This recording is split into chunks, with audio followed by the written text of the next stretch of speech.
DPO,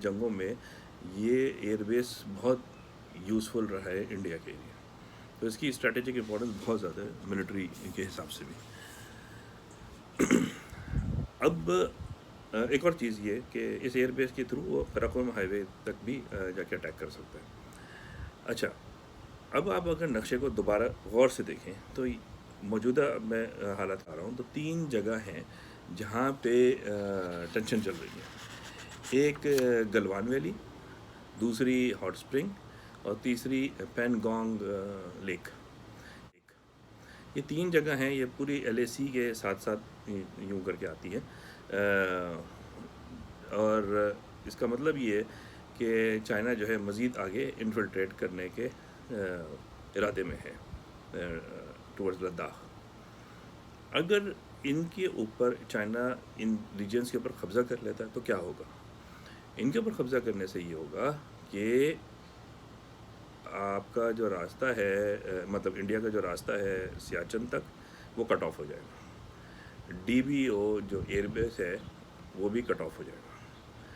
یعنی کہ India یہ دونوں چیزیں لوز کر جائے گا آٹومیٹکلی اگر یہ 3 اسپاٹس کے اوپر چائنا کنٹرول کر لیتا ہے. تو جب ان کا لنک ہی کٹ جائے گا سیاچن سے اور ڈی بی او سے، تو ڈیفنس وائز انڈیا ایک دم کمزور پڑ جائے گا اس ریجن کے اندر. اور اوبیسلی چائنا اسٹرانگ ہوگا اور اس کا فائدہ پاکستان کو بھی ہوگا. پاکستان کو اس طرح سے ہوگا کہ جو سی پیک ہے وہ محفوظ ہو جائے گی. اور سی پیک کے محفوظ ہونے میں صرف پاکستان کا ہی فائدہ نہیں ہے، چائنا کا بھی ہے. اس طرح سے کہ چائنا نے یہ کوئی ایسی خیرات نہیں بانٹی ہے. چائنا کو اکنامیکلی بہت فائدہ ہے سی پیک سے. انفیکٹ پاکستان سے زیادہ فائدہ چائنا کو خود ہے. آپ چائنا کو دیکھیں اگر تو وہ بہت ہی نارتھ کے اوپر ہے، اور جو ایک طرف سے چائنا سی آتا ہے وہاں پہ اس کا ویسی ٹینشن چل رہا ہے.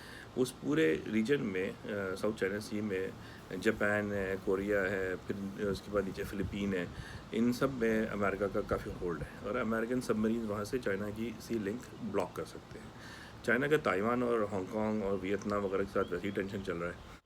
تو یہ سارا ریجن اس کا کافی ٹریڈ وائز بلاک ہو جاتا ہے.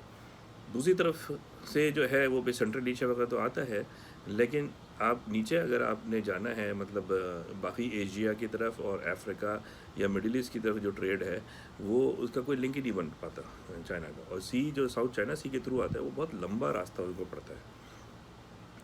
سی پیک جو ہے وہ پاکستان کے تھرو جو چائنا سے لگ رہا ہے، یہ ڈائریکٹ چائنا کو لنک کر دیتا ہے تھرو وایا پاکستان، کریبین سی، مڈل ایسٹ، افغانستان، اس کے علاوہ پورا افریقہ تک ہی چلا جاتا ہے.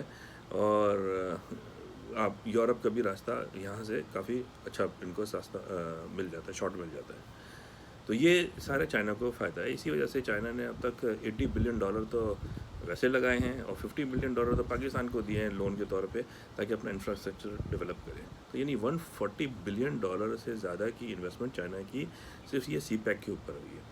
اب یہ سی پیک صرف گوادر تک کی بات نہیں ہے. سی پیک کے تھرو وہ جیسے میں نے کہا کہ مڈل ایسٹ اور پھر افریقہ تک ان کا لنک جاتا ہے. اور پھر ساری آئل کی جو امپورٹ ہے چائنا کے اندر وہ بھی اس کے تھرو ہوگی. ان کا جو ایکسپورٹ ہے سامان سارا چائنا جو سپلائی کرے گا وہ بھی اس کے تھرو ہوگی. تو پورا لنک سے پاکستان کو بھی فائدہ ہوگا اور چائنا کو زیادہ فائدہ ہوگا. تو اب چائنا کے لیے بہت ہی امپورٹنٹ ہے کہ کسی طرح سے اس کو سیف رکھے. اچھا، دوسری طرف انڈیا کو پرابلم کیا ہے؟ انڈیا کو پرابلم یہ کہ وہ اپنے آپ کو چائنا کا اکنامیکل رائول سمجھتا ہے، یا حقیقتاً ہے بھی. اور انڈیا کو امریکہ نے جو پیچھے سے پش کیا یا تھپکی ماری ہے چائنا کے خلاف یوز کرنے کے لیے، وہ اسی وجہ سے کہ امریکہ چائنا کو لانگ ٹرم میں اپنا حریف سمجھ رہا ہے to compete as a world super power. تو یہ سچویشن آ گئی. چائنا کی اکانومی پچھلے 10 سال کے اندر تو ایکسٹرا آرڈنری اوپر گئی ہے، اور یہ تھریٹ امریکہ کو ہو رہا ہے کہ یہ اور اوپر جائے گی تو امریکہ کی جو سپریمیسی ہے اس کو چیلنج ہو جائے گی. اب چائنا جو ہے ملٹری وائز بھی اسٹرانگ ہے، فائنینشلی بھی اسٹرانگ ہو گیا، اکانومی اس کی بہت اسٹرانگ ہے. اور اگر آپ دیکھیں تو چائنیز قوم بہت ہی پیٹریوٹک ہے. وہ بغیر ہتھیاروں کے لیے بھی لڑ لیتے ہیں، اور ان کا کام لڑنا مرنا وہ بہت عرصے سے ہے اگر آپ ہسٹری اٹھا کے دیکھیں چائنا کی. ٹھیک ہے، تو اب جو سچویشن یہ ہے کہ انڈیا نے کیا سوچا ہے. انڈیا نے یہ سوچا کہ سی پیک کو کسی بھی طرح سے ختم کیا جائے. سی پیک کو ختم کرنے کے لیے انڈیا بہت عرصے سے اب کلیم کرنا شروع کر دیا اس نے گلگت بلتستان کے اوپر، اور یہ کہہ رہا ہے کہ گلگت اور بلتستان جو ہے وہ انڈیا کا حصہ ہے، اور پاکستان نے اس کے اوپر ناجائز قبضہ کیا ہوا ہے، اور یہ سی پیک جو ہے وہ اللیگلی کنسٹرکٹ کی جا رہی ہے بغیر انڈیا کی اجازت کے۔ یہ ایک الٹا سیدھا سا اس کا وہ ہے موقف جس کے اوپر وہ چل رہا ہے۔ اور اب انڈیا کا جو پلان ہے جو نظر آتا ہے وہ یہ ہے کہ وہ کسی طرح سے گلگت اور بلتستان کے اوپر قبضہ کر لیں۔ اب وہ قبضہ کرنے کے لیے یہ جو دولت بیگ اولڈی ایئر بیس ہے یہ اس کے لیے بہت امپورٹنٹ ہے۔ اس کے علاوہ جو ہے یہ سارا جو ریجن ہے سیاچن کے تھرو جو آگے جاتا ہے کہ قراقرم ہائی وے کو بلاک کرنے کے لیے اور گلگت بلتستان پہ قبضہ کرنے کے لیے۔ ریسنٹلی آپ یہ بھی دیکھیں کہ انہوں نے موسم کی رپورٹیں بھی پیش کرنی شروع کر دی اپنے انڈین چینلز کے اوپر، جیسے یہ ان کا اپنا ملک ہے۔ اینی ویز، تو انڈیا اگر خدا نخواستہ گلگت بلتستان پہ قبضہ کرتا ہے تو اس سے انڈیا کو کیا فائدہ ہوگا؟ اس سے انڈیا کو یہ فائدہ ہوگا کہ ایک تو سی پیک ختم ہو گیا، تو چائنا کے سارے آگے اکنامیکل راستے کو اس نے بلاک کر دیا۔ دوسرا اس کو یہ اکنامک فائدہ ہے کہ سینٹرل ایشیا تک اس کی رسائی ہو جائے گی، روڈ لنک ہو جائے گا، جو بہت عرصے سے وہ پاکستان کے تھرو کرنا چاہ رہا ہے اور اب تک کامیاب نہیں ہوا کیونکہ حرکتیں بھی اس کی ایسی ہیں۔ دوسرا افغانستان سے بھی اس کا لنک ہو جائے گا، اور جو ہے پاکستان کی تمام واٹر سپلائی جو ہے وہ اس کو کٹ آف کر دے گا۔ آپ کے سارے پانی ادھر ہی سے آ رہے ہیں۔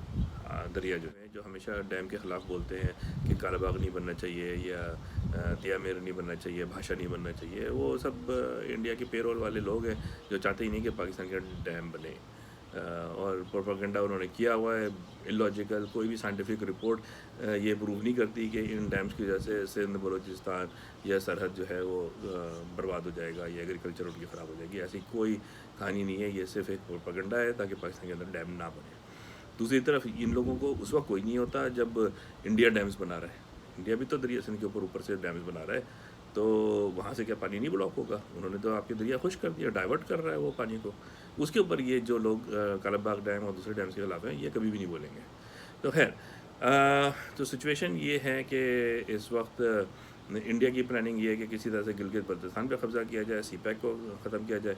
چائنا کی پلاننگ یہ ہے کہ کسی بھی طرح سے سی پیک کو محفوظ کیا جائے، اور اس کے لیے اس کو کچھ ریجن کے اوپر قبضہ کرنے کی ضرورت ہے تاکہ سی پیک اور یہ پورا ہائی وے اس کی محفوظ ہو جائے۔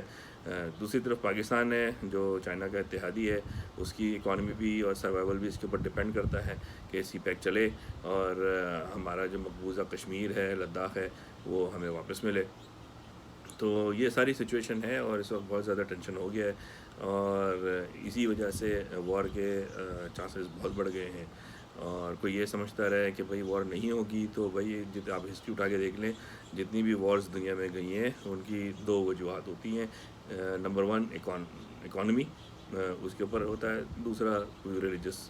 لیکن جو ریلیجس کا بھی نعرہ مارا جاتا ہے ریلیجن کا، اس کے پیچھے بھی اکانومی زیادہ ہوتی ہے، باقی ریلیجن کا نعرہ زیادہ مارا جاتا ہے، یوز کیا جاتا ہے۔ تو یہ سچویشن ہے۔ میرے خیال میں اگست یا اگست کے بعد کا جو وقت ہے وہ بہت ہی کروشل ہے۔ وار کے چانسز بہت زیادہ ہیں اس میں۔ وار کوئی بھی نہیں چاہتا، کوئی انسانی آدمی وار کی بات کرے، لیکن جب سروائیول کی بات آتی ہے تو آپ کو اپنا ڈیفینس کرنا ہوتا ہے، اور ڈیفینڈ کرنے کے لیے آپ کو اوفینس بھی کرنا پڑتا ہے۔ تو یہ ساری سچویشن ہے۔ یہ میرا انالیسس تھا۔ اب آگے آپ لوگ دیکھیں، نقشے کو بھی غور سے دیکھیں، سمجھنے کی کوشش کریں۔ ہمارے وزیر اعظم صاحب تو کہتے ہیں ہم وار نہیں چاہتے۔ بھائی آپ کا ریجن وار سے بھرا ہوا ہے، ہسٹری اٹھا کے آپ اگر پڑھنے کی زحمت کریں تو پچھلے 1200 سال سے یہاں پہ وارز مختلف علاقوں میں چلتی رہی ہیں، اور وہ کس طرح کی وارز ہوئی ہیں، کس طرح کا بلڈ شیڈ ہوا ہے وہ بھی دیکھ لیں۔ اور یہ آپ انیویٹیبل چیزوں کو آپ ٹال نہیں سکتے۔ آپ جو وار کے ریجن میں بیٹھے ہیں، وار ہو رہی ہے، تو پھر آپ کو تیاری کرنی ہوگی۔ تھینک یو، خدا حافظ۔